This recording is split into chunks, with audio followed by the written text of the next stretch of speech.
மொழியின்படி அடுத்த கட்ட நடவடிக்கைகள் நாம் எடுப்போம். நிதி தரமாட்டோம், அதிகாரத்தை பறிப்போம். இதை கேள்வி கேட்டா தொகுதி எண்ணிக்கை குறைப்போம் என்ற அளவுக்கு இடதுசாரிகள் ஆட்சியை நடத்தி இருக்கக்கூடிய பாஜக உறுதியோடு சொல்றேன், பாஜகவுடைய பாசிச நடவடிக்கைகளுக்கு நாம் எந்த காரணத்தை கொண்ட புதியே போனாலும் அடிபடிய மாட்டோம்.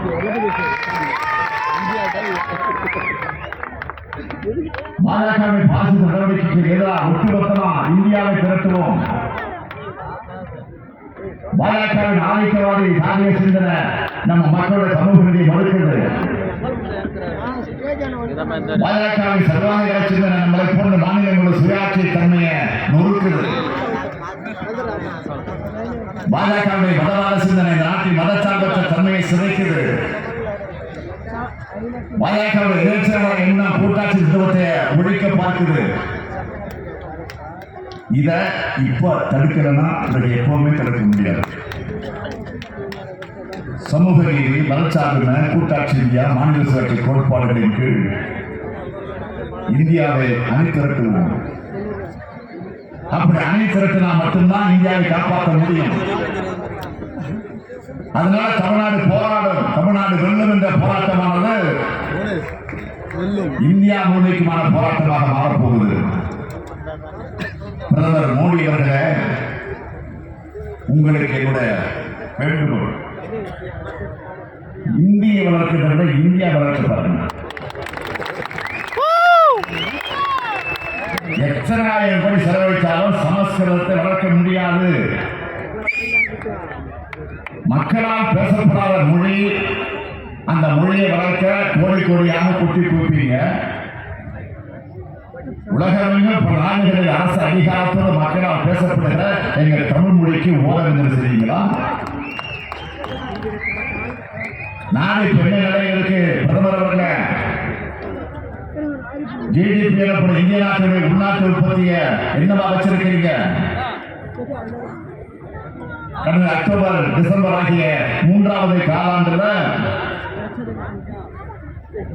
6.8 விழுக்காட வளர்ந்து சொன்னாங்க. ஆனா 6.2 விழுக்காடு தான் வந்திருக்கு. இதுதான் நம்முடைய வளர்ச்சி. இந்தியாவும்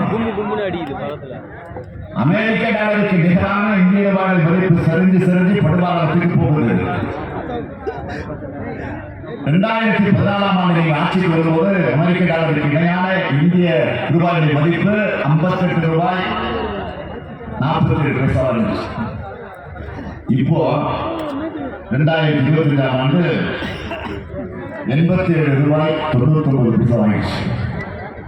இதுதான் இந்தியாவுக்கான வளர்ச்சியா? அமெரிக்க பொருட்கள் மீது விதிக்கிற கூடுதல் வரியை குறைக்க இந்தியா ஒத்துக்கிட்டாங்கன்னு அந்த நாட்டினுடைய அதிபர் வெளிப்படையாக பேட்டி அளித்திருக்கிறார். இது அவமானம் இல்லையா? இந்தியாவுக்கு இருக்க மதிப்பு மரியாதை இதுதானா? இந்தியாவை மதிப்பை உயர்த்த நீ எடுத்த நடவடிக்கை என்ன? 2 ஆண்டுகளா மதிப்பு 10 ஏறியது. 250 பேர் பலியாக இருக்காங்க. 2 நாட்களுக்கு முன்னாடி கூட வன்முறை நடந்திருக்கு. இதை தடுக்க ஒரு சிறு திரும்பை கூட ஒன்றிய பாஜக அரசு போடல, நடவடிக்கை எடுக்கல. நான் ஆட்சிக்கு வந்தா ஒரு மீனவரை கூட கைது செய்ய மாட்டாங்கன்னு சொன்னவர் யாரு? மோடி. அவருடைய 10ஆம் தேதி ஆட்சியில 3000 பேர் கைது செய்யப்பட்டிருக்கிறாங்க. கடந்த ஆண்டு மட்டும் 530 பேர் மீனவர்கள் கைது செய்யப்பட்டிருக்கிறாங்க. இந்த ஆண்டு இந்த 2 மாசத்துல 130 பேர் கைது செய்யப்பட்டிருக்கிறாங்க. சின்ன நாளான இலங்கை கூட இந்த முடிக்கலையே. இதுதான் நம்முடைய பரிதாபம். அதனால்தான் பாலாத்துக்கு இந்தியா இறங்கிட்டு இருக்கு.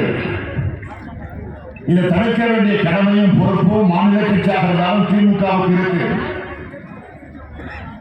இந்தியாவில் மக்களாட்சியை காக்கக்கூடிய முன்னணி படையா திராவிட முன்னேற்ற கழகம் திகழ்ந்து பேரவை கண்ணாபுரம் சொன்னார. அத்தகைய முன்னணி படையாக நாம் செயல்படுவோம். அதற்கு உதாரணம் நாடாளுமன்றம் தொடங்கினதுல இருந்து மீடியாவில் பார்த்தீங்கன்னா இப்போ வரைக்கும் தமிழ்நாட்டை பற்றி தான் எல்லா ஒன்றிய அமைச்சர்களும் பேசுறாங்க.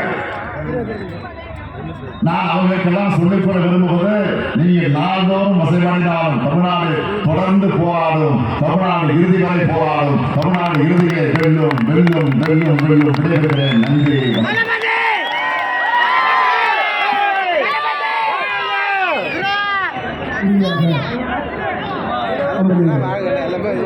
சட்டம்